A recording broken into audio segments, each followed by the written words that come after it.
If it's okay, I'm going to try to speak without the microphone. If anybody in the back can't hear me, we'll go back to the microphone. It's hard? Hard? No problem. No problem. I am a loudspeaker, but it's going to be even louder. So firstly, I'd like to thank Ina for the warm introduction. And as an incoming New Yorker, it's nice to know that in our city council, we have Jews that care deeply, not just about the Jews of America, but also about the Jews of Israel and worldwide. So thank you very much. Much appreciated. So tonight, we're coming together to commemorate one of the greatest tragedies that our nation has ever faced in its modern history. On October 7th, the Jewish world as we know it changed not just in Israel, but also worldwide. Every single Jew was impacted by the events that took place on that tragic day of massacre.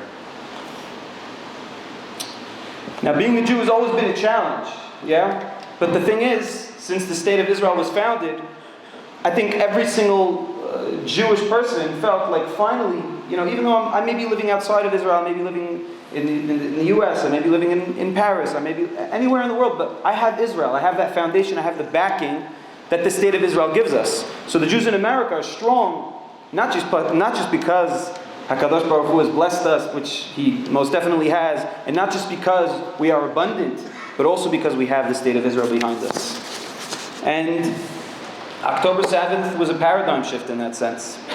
So tonight, as was mentioned, I'll be sharing with you some of the experience from my perspective as an IDF combat soldier that defended on the front lines.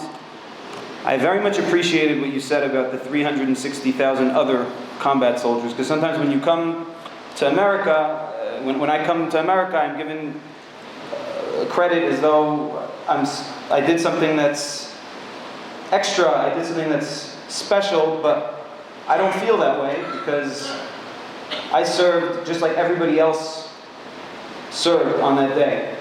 And I remember on that very day leaving my house to walk from my house to one of the Batei Knesset to see if somebody needed help.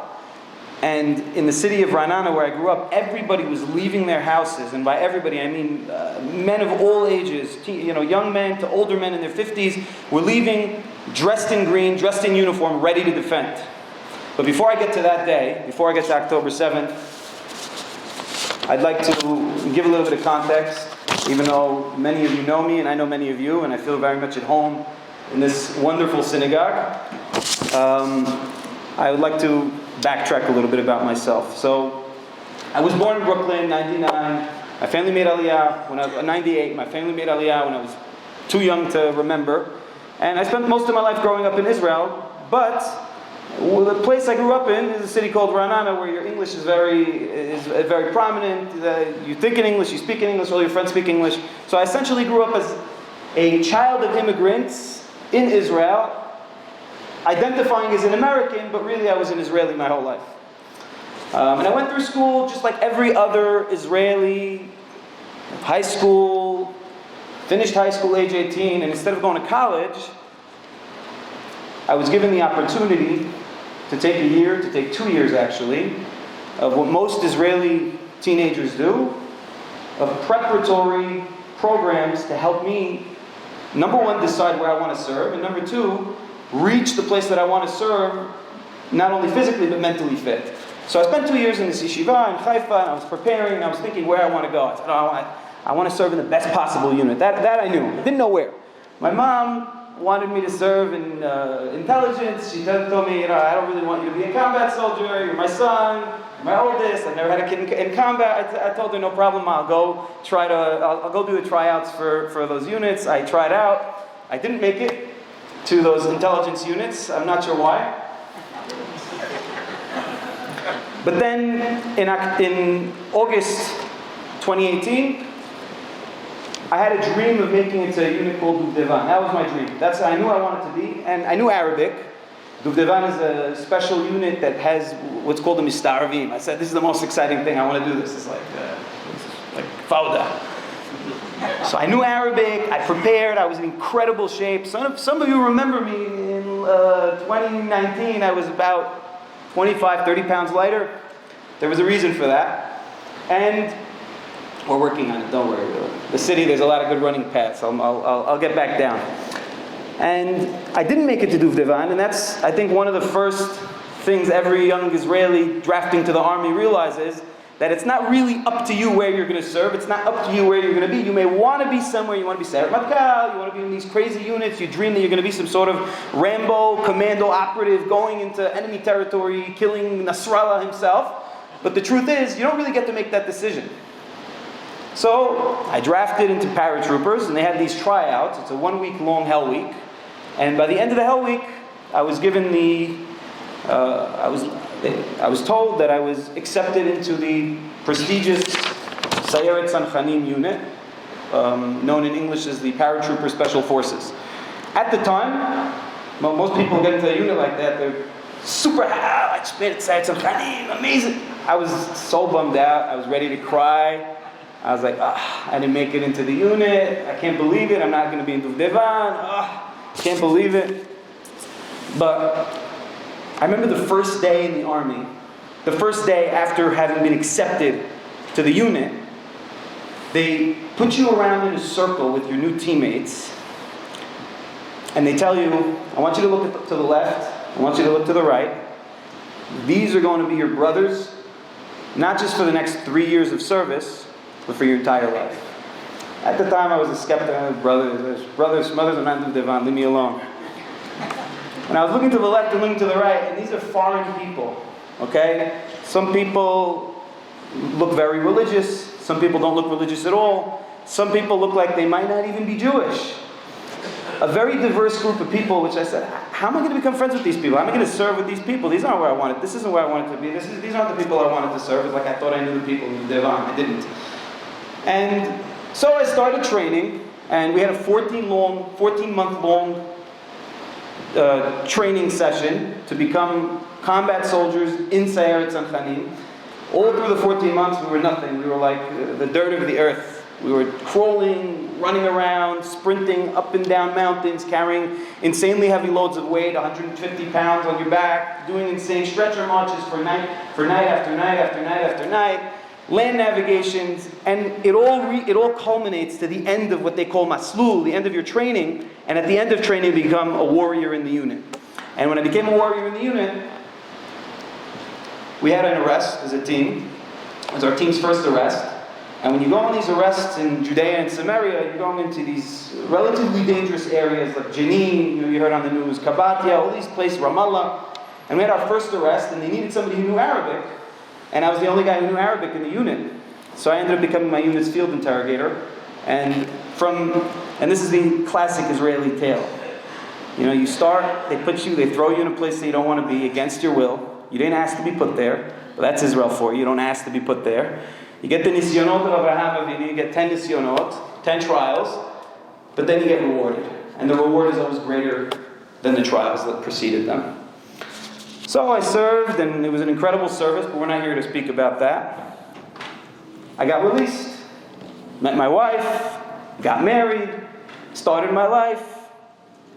In Israel, you start college at age 24, and at 18. Started college, started studying my business degree, started working, living the Israeli dream. I'll tell you what the Israeli dream is as a 24-year-old. You're working full-time. Full-time is 50 to 60 hours a week. On top of the full-time job, you're studying another 40 hours a week. So it adds up. It adds up to the Israeli dream. And I'm living the Israeli dream, and I get called to go to the States for the holidays of 2023. My wife could be with me just for half. She says, I have an exam right between Rosh Hashanah and Kippur. I'm really sorry. She's studying a very difficult undergraduate program. And she tells me, I hope that's okay. I said, of course. I'll be there till Sukkot. After the first holiday is Sukkot, originally it was going to be the second holiday. I was Hazan in a community nearby. I said, after the first holiday, I'll come back. We'll be together for Simchat Torah. Fantastic. So I get home 2 days before Simchat Torah.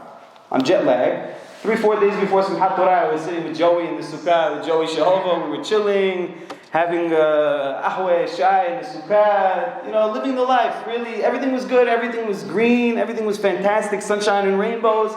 Nothing could go wrong. And I get home, Simchat Torah starts, just like any regular Simchat Torah. We're dancing, sweating. I don't like sweating in the suit too much, to be quite honest.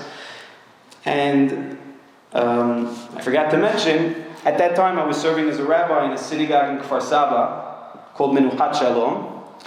And a regular day, every Saturday morning I'd wake up early in the morning to make it early to Knis. So I had a 6:30 alarm clock. For whatever reason God wanted, that morning, 6:29 I'm on my feet. I don't know why. I wake up 6:29, I get up, I tell my wife, I got up before my alarm. I'm so happy.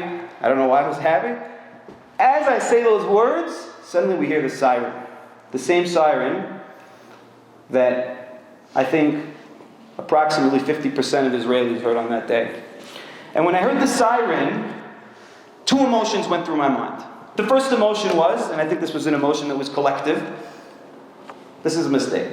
Well, it's Shabbat, it's Simchat Torah, nobody's going to fight us now. And the second emotion was, not only it's a mistake on the end of the people who are in charge of the sirens, namely the government or the municipality, but also there's no chance they would attack us because we're the strongest army in the Middle East. Who's going to attack the IDF? I mean, look at us. We have all the best equipment. We have the best air force. We have the best army. Who's going to attack us? You got to be crazy to attack us. So, I went down to my bomb shelter. I said, Yalla, we'll go. Went to the bomb shelter, left the bomb shelter, walking to Knis, to synagogue, and as I'm walking to synagogue, I hear the radios, I hear people's radios up on the top volume, highest volume, and I hear snippets. I'm not hearing what's going on, but I can tell there's something wrong, something about the atmosphere that morning was off. I get to synagogue, and at around 8 o'clock, one of my congregants approaches me, and he tells me in these words, he tells me, it looks like there's going to be a Yom Kippur number 2. And the reason this was particularly significant was because, as some of you remember, the 50-year anniversary for the Yom Kippur War was on October 6th that year. So when he said these words, I was still in disbelief. Oh, the Yom Kippur number, are you kidding me? That's never going to happen. He's exaggerating. Little did we know. But the moment he told me what was happening, what was taking place in the south, first course of action was to make the tefillot as quick as possible, get everybody home as soon as possible. It was a very scary atmosphere because we're in the center of Israel, which is, nothing's going to happen in the center. It's the center of Israel. It's far from everything. But as we're in the middle of the tefillot trying to wrap up, 2 police officers walk in and tell us, guys, you better wrap it up quickly. The situation's volatile. And that's when I realized this isn't a normal situation. Immediately ran home. And for the first time in my life, I had to open my phone on Shabbat. I was in the army for a few years. I never had to do that. Never had to open my phone on Shabbat. I pull out my phone. I open the phone. And immediately go to my team's WhatsApp group to see, are they going to call me? Are they not going to call me? What's the story? Immediately everybody's texting what's happening, trying to understand what's going on. And it was the mayhem was so intense that we didn't even know if they're going to call us, not call us. Should I just go with my pistol down south and fight like a cowboy against people with AK-47s? Maybe that's not such a good idea, because if I do that, the odds that I'll come back are a little bit lower, and then I won't be able to fight when I'm actually needed with my team and with my unit. So all these dilemmas are running through my mind, but ultimately I decide I'm going to take the phone with me to Bet Knesset and walk around with the phone that day. I text one of the guys. I say, listen, I'm turning off my internet. There's too many messages. It's not going to be beneficial for me. It's Shabbat. If they call the team, give me a call. What actually happened was, the team was called 15 minutes later. My phone was in my pocket. I didn't get the call. I was waiting for the phone call, but they wrote it on WhatsApp. And at 6:55 p.m., I opened my phone only to see that the team had already been called 5 hours earlier. So I run home, tell my wife, I don't know if I'm going to see you again. I don't know when the next time I'm going to see you. I don't know what's going to be. Give her a hug. get into my car, run down south. As I'm driving down south, 2 sirens, you roll into a ditch. And it was in the moment that I rolled into the ditch that I believe I underwent the transformation that every single Israeli that day went. From a civilian, try rolling into a ditch with these clothing. Not happening. But when you're wearing your army uniform, suddenly all those considerations, the physical considerations, the mental considerations, they leave your mind, and you're a different person. You roll into the ditch without thinking about it, get to base. And this is a part of the story where this community was particularly impactful in my story and in the story of my entire team. I get to my base, and my base was a warehouse which housed all of our gear, all of our military gear, top level, top-notch military gear, and we packed that gear 6 months earlier ready for combat. We knew anything happens, we're jumping for combat. Well, what really happened was, my team has 4 vehicles that are necessary for our team's specific type of missions. 2 vehicles weren't working, so half the team was stuck on base. The other half went down to fight. I was with the half that's stuck. But worse than that, there was no gear. And when I realized there's no gear, I said, okay, this is even worse than we could have ever imagined in our wildest dreams. And that's when I rang my father, who on the holiday had his phone ready, had his phone open, answered my call. I said, Dad, I need you to raise X amount of dollars. I didn't even know how much I needed, actually, that's the truth. I didn't know how much gear for an entire team cost. It ended up being a lot more than I expected, to be quite honest. And I think it was within an hour or 2 hours, Ike. Within 2 hours, I get a text. The money's raised. I go get the gear. I run down to my team in the south with my personal vehicle. It wasn't a good idea. I saw there was too much mayhem. I couldn't stay there with my personal vehicle. I didn't have the gear wasn't prepared yet, so I ran back to my regular base, started preparing the gear for the team, and that's when we started 60 days of training towards something that we didn't even know what was going to be. We're training. We run up north. They tell us Nasrallah is going to try to attack Israel on October 10th. We're up north. We're in this whirlwind. We're not thinking about ourselves. We're just thinking about the next moment, the next hour, the next minute. And then on December 4th, we get the call. And they tell us, the unit, Brigade 55, is going into Gaza, going into Khan Yunis to fight the Hamas terrorists. And I'll make a disclaimer, as time passes after leaving Gaza, the stories and experiences that I underwent there.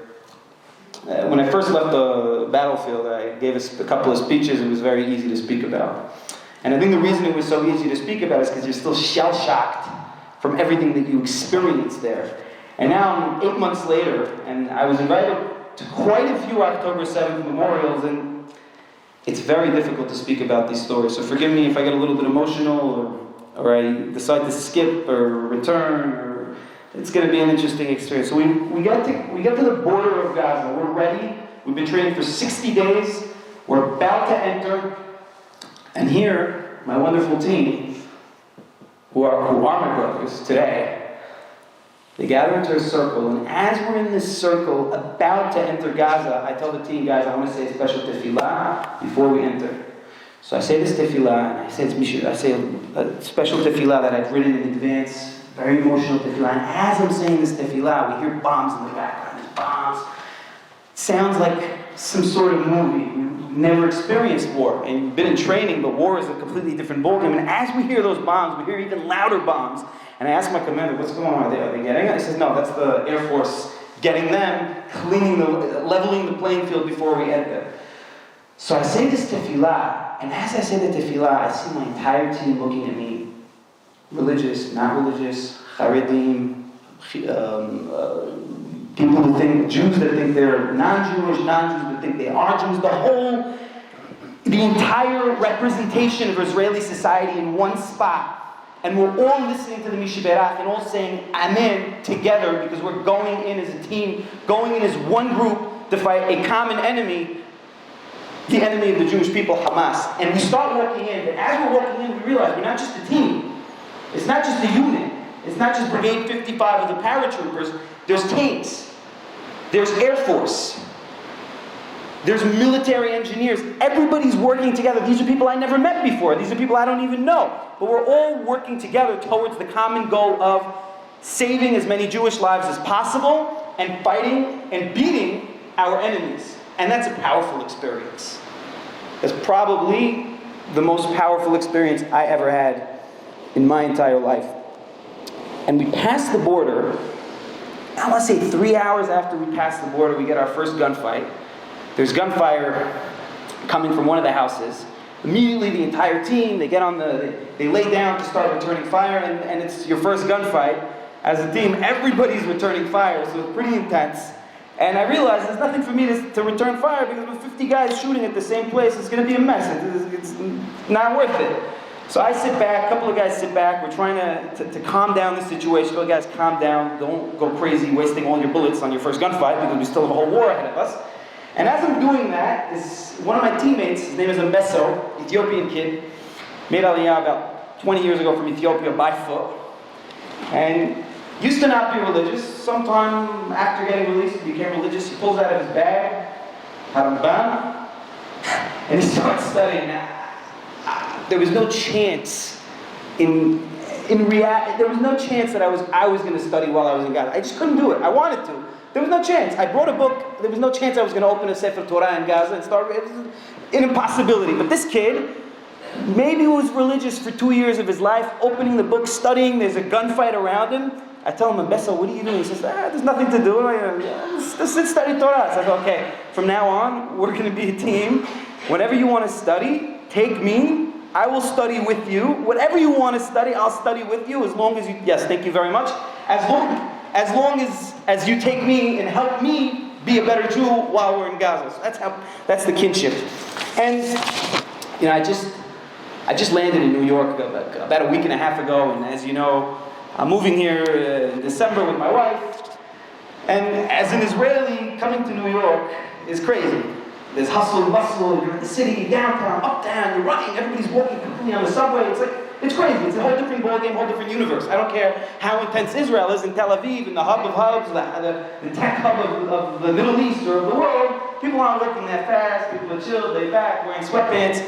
The city's very different. But after about 2 weeks in the city, you get used to it. I leave my apartment, I'm not looking, I don't want to see what's on the right, what's on the left, I'm focused, I'm walking. That's basically what it's like to be in a war zone.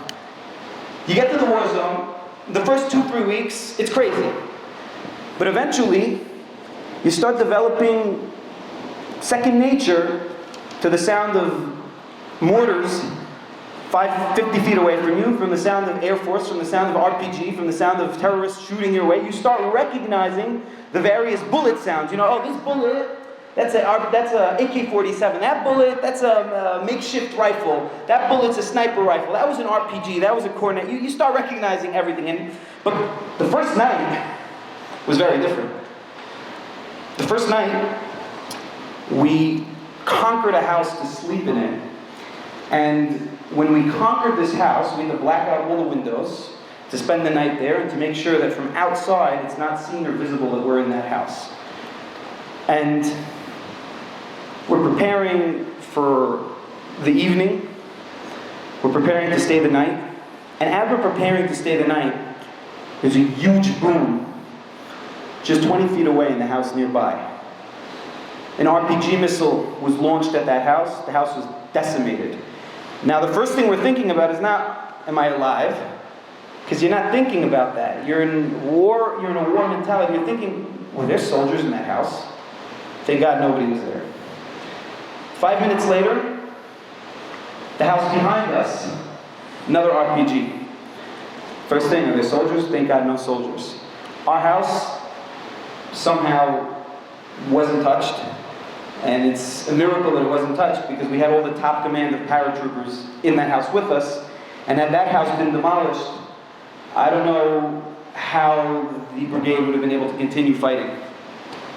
And I was thinking about, almost a year passed, about 8 months passed since this story, and I was thinking about it and I realized in those moments, the first thing that came to mind, other than is that team okay, was Shema Yisrael, Hashem Elokeinu, Hashem Echad. I really hope I get out of here to see my wife, to see my family. B'ezrat Hashem, I know I have a long life ahead of me, and I don't want this to be the end. And I think this is a lesson, just processing everything that's been since. For me, this is a lesson on emunah, and that is going to sound like, another emunah tale. It's not just another emunah tale. A lesson on emunah from a slightly different perspective. See, emunah isn't just thinking, I know Hashem exists, I believe in God, but rather, it's the connection that you have with Borei Olam on that daily basis. And that connection, obviously, can come forth in difficult times, and I feel that time was one of those times where I knew, I didn't need to think, is there Hashem, is there no Hashem? I knew there was Hashem, and I knew I was communicating directly with that Borei Olam, who was protecting me in those moments. And I just want to pass that on. So just continuing, I'm going to give 2 more stories from inside, which I think are relevant and interesting tonight. And then for me, the most important part of this whole event isn't even the story in Gaza. It's the last 5-6 minutes of this talk, discussion, speech, which I think, more important than the experience of being in Gaza, which is exciting, it's interesting. There are a lot of YouTube videos. You could go type combat footage from Gaza. I promise you, there's a lot of stuff. Maybe more interesting than what I'm talking about. Probably a lot more interesting than what I'm talking about. But for me, I think the insights that you have after being inside, after processing this insane year which our nation just went through, those insights, as somebody that was inside, are potentially more golden than the whole story that we just heard. So I'll give 2 more stories, just because I think they have to do with the insights that we're going to speak about, and then we'll go on to the important part of the event. So, it's December, Hanukkah's around the corner. And you have the question, should I light a Chanukiah? I'm in Gaza, I'm fighting, I'm busy. I don't really need to do mitzvot when I'm in Gaza. Somehow we were putting on tefillin every day. Somehow we were eating kasher. We were doing hag'ala on the dishes of the terrorists that we took to make our own food. I was a 5-star chef in there. Hanukkah comes, and we decided we're going to light the candles. And the first night of Hanukkah, some guy pulls a Hanukkah out of his bag. I don't know where he put it and why he was carrying a Hanukkah this whole time. I would have taken more bullets and grenades, maybe a couple of rocket launchers. I think this guy's a Hanukkah in his bag. Okay. He pulls a Hanukkah out, he puts it. We set it up with oil inside our house in Gaza. And they tell me, Joe, tfaddal. Like, you're the religious guy, you know how to do these things. And I light the Hanukkah, and we're not just the entire team, but we're the entire command of paratroopers sitting in that room. And these are guys that their connection with Torah, with Judaism, they're all in different places in life. And we light those candles, and we say Amen. And I was sure I was going to be the only one singing Ma'oz Tzur, but the entire team, everybody starts singing Ma'oz Tzur together. And we're singing it, and the light of the Chanukiah starts rising in that house. And the special light that you feel of the Kedusha was something I can't describe in words. But then, there was a guy, one of my teammates, his name is Daniel, he's a singer, Daniel Gettle. Look him up on Spotify, top-notch singer. He gets up, and this guy, he never comes off as a knowledgeable type, somebody who knows anything but music and other things that I don't want to bring to the knis. And suddenly he tells us, ladies and gentlemen, I've prepared for you a speech every night about one out of the Maccabees. And he gets up and he starts telling us about those Maccabees. And every night of Hanukkah that year, we heard a speech about one of the Maccabees and their glorious feats in Am Yisrael. But the first night of Hanukkah was particularly memorable because the next morning there was an incident about, I want to say, 500-600 feet from where we were staying. There was a school.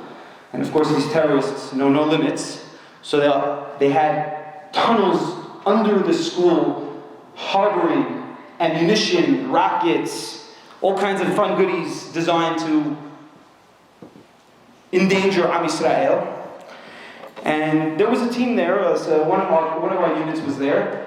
And there was an incident, and it was a terrible incident, and the 669, which is the Special Forces rescue unit, comes to rescue them. We see the helicopters landing, we see them pulling a bunch of injured, and they pull out 2 bodies. We didn't know who those bodies were at the time. And about 2 weeks later, I'm visiting one of the adjacent units, one of the special forces units that were close to where we were. And I meet a team which was familiar to me, and it was the team of my ex-commander in Sayeret Sanchalim, Leah Vatia. And I'm talking to them, like, oh, you're Atiya's team, fantastic. How's he doing? And, until this moment, I was aware of the tragedies, and I was supplementing it in order to deal with what was happening. But in that moment, his friend Daniel Biarka tells me, Atiya's gone. And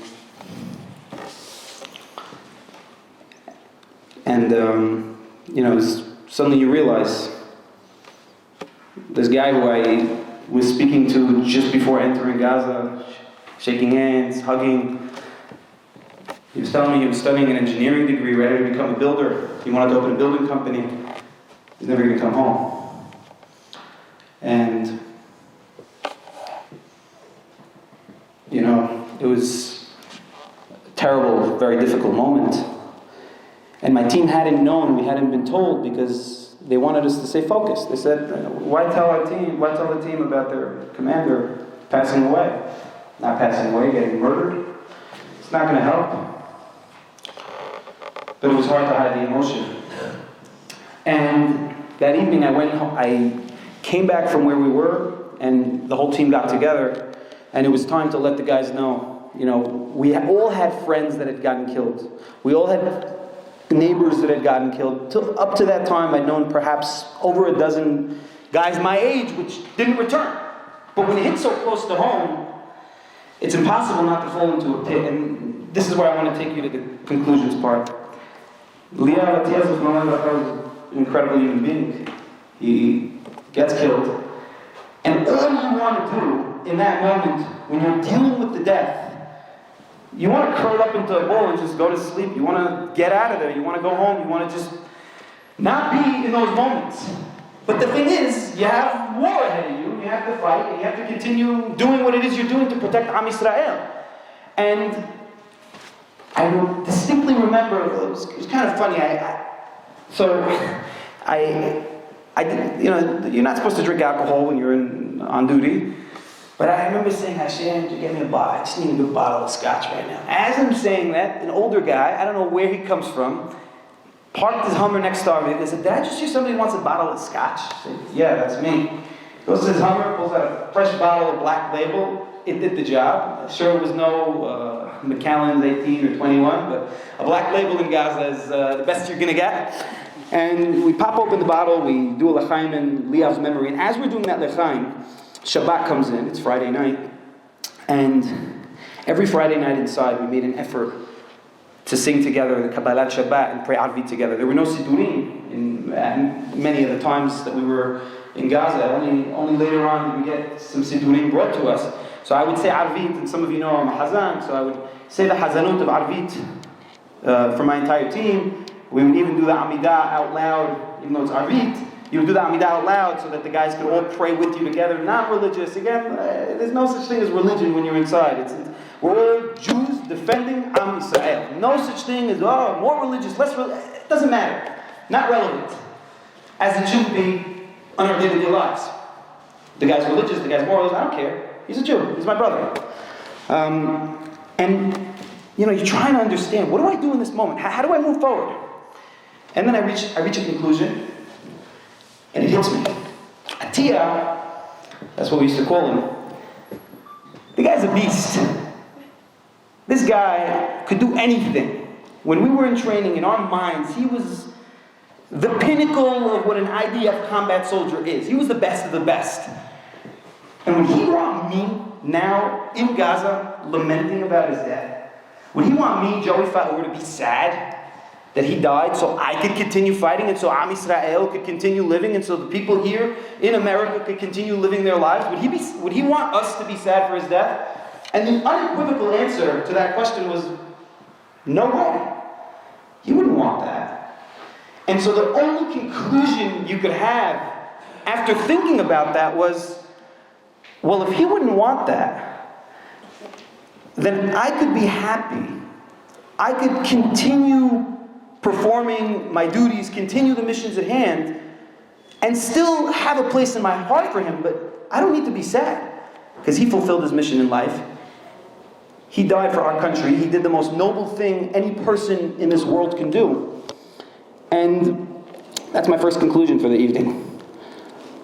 I remember getting out of Gaza. I was shell-shocked, and a few weeks later it was Purim. And I was thinking to myself again, how could you be happy on Purim? How could I drink alcohol, Purim? I don't want to do anything. I'm just going to say the Megillah at home and leave me alone. But no. That's not what they would have wanted. It's not what any of them would have wanted.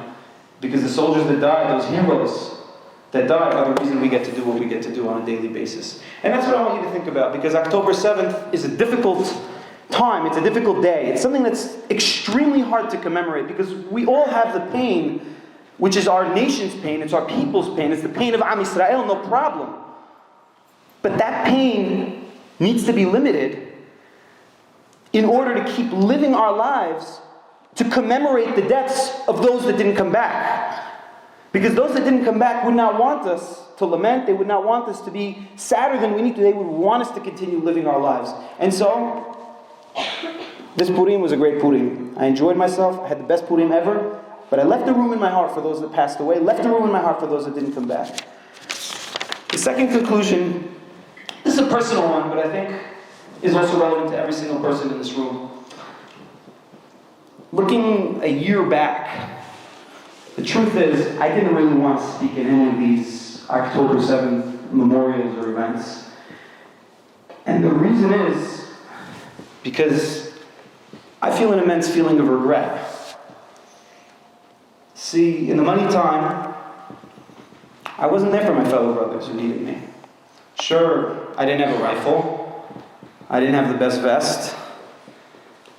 I didn't have the gear. I had a pistol and I had hands, and I could have or should have been able to go down and do something, but I didn't. And I was late to the catch, and my phone didn't ring, and I should have opened the way, and all these feelings of regret. But regret isn't a beneficial emotion to have. And when pondering on this regret that I still have, I realized that instead of having regret, one needs to take responsibility. And I'm reminded of what the brothers of Joseph say to Joseph when he takes their brother Binyamin and takes him hostage. They say to each other, it says, "Vayomeru ish el achiv, aval ashemim anachnu." And they said to each other, "We are guilty. Alahinu, for our brother. Asherainu sarat nafsho behithanenu elenu velo shamanu al ken ba'a elenu atzara azot." We heard our brother crying, we heard our brother in trouble, and we did not help him. They were talking about Joseph, who they did not help when he was in the pit. And as a result of not helping Joseph, Binyamin, in their opinion, in their minds, was taken. And I believe that instead of thinking about regret of what I could have done on that day, that's not a beneficial thing to think. We need to think about, what could I have done before that day? Yes, as a Jew living in the United States of America in 2024, what could I have done and what could I keep doing in order to take responsibility for our nation so that something like October 7th will never ever happen again? So instead of regret, I am making the commitment to myself to take responsibility. And that leads me to my third point. But beforehand, I want to have a glass of water.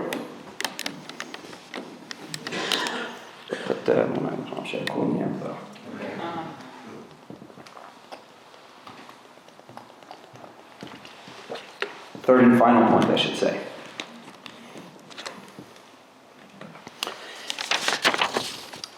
Before October 7th, it's no secret that our nation was in an immense state of disunity, especially in Israel. Everybody knew this. This was not a secret to anybody. And I remember this really climaxing on that Yom Kippur of 2023 when I get the call from my sister Marae, living in Israel, who's in Tel Aviv, and she told me, I can't believe this just happened. There were outdoor Yom Kippur prayers And there were Jews protesting against other Jews praying outdoor. How does that make any sense? But we didn't take responsibility. Our nation was in a state of closed eyes. We were asleep at the wheel. And suddenly the war comes. And when a war comes onto Israel, suddenly it was an immense tragedy. And we'll be done in about 3 minutes. It was an immense tragedy, but everybody unites, and it's like nirvana. It's this new world where Jews are friends again. Everybody's helping. Everybody's united. Everybody's in a great situation. Fantastic. We're all united. Done. Let's all pack up and go home. But the thing is, our nation's never been in a state of war. At least in our nation's modern history. Perhaps you could tell me if in our ancient history. We've never been in a state of war for the amount of time that we've been in war now. I believe, this is the first time, for 12 months straight we're fighting. So sure, the first month of war, we were incredibly united. It was fantastic. It was nirvana. It was Yemot HaMashiach. Great. And when I entered Gaza in December, it was just 2 months after the war started, I was entering Gaza with the whole nation united behind me. I said, it can't be better than this. I mean, I have the huge zechut to fight for our people. They're all united behind me. I'm going to come back, it's going to be the same. I come back 60 days later, and where's that unity? Gone. No more unity. Not that there's no more unity, but it began declining. And I said, how could it be that it's declining? I was just living in a basement in Khan Yunis for 60 days. You tell me that you guys can't be united? What's going on? And I remember the last day in Gaza, my team made a vow to each other that we will spread that message of Ahdut, which is a simple message, but not really so simple, otherwise we would all be united with each other, to Am Yisrael. And so, my last point is as follows. We know how to be united incredibly during times of war and times of misery. That's fantastic. But because we've never been in a situation like the one we're in, I believe it's our duty this October 7th, October 9th, but commemoration for October 7th, to work on our ability to look at somebody who's Yehudi, somebody who's Jewish, who I disagree with. I disagree with his way of living. I disagree with the way he dresses. I don't like the way he looks at me. I don't like the way he thinks about me. I don't like anything about what he represents. He may be conservative. He may be... he may vote X, he may vote Y. I don't want to bring politics into the synagogue. I don't care. It is our duty, post-October 7th, still during the war with troops on the ground in Lebanon fighting, to look at that Jew who I till today legit trained myself to look at and discuss and look at and with complete disbelief, how can he be this way? And you don't need to agree, have respect. And that respect will bring the necessary unity so that we can continue fighting this war. And I truly believe the people here in the United States, in New York, the Jewish community, is an integral part of the Jewish community in Israel. Without the Jews of America, right now, without the help and support that we get in Israel from the Jews here, the Jews in Israel are in big trouble. And I want to finish on one last note. I mentioned this before, but I didn't mention it enough. I want to thank each and every one of you in this community for being there for my team, for me, for all of Am Yisrael in our time of need. I don't think thank you is said enough to the community here. I think the community here loves thanking those that are fighting there. But I humbly stand before you and tell you, without your help, I don't know if I would have been here to tell this story. So thank you very much. I want to wish you all a Shana Tova, Skul Shanim Rabot, and Gmar Hatima Tova.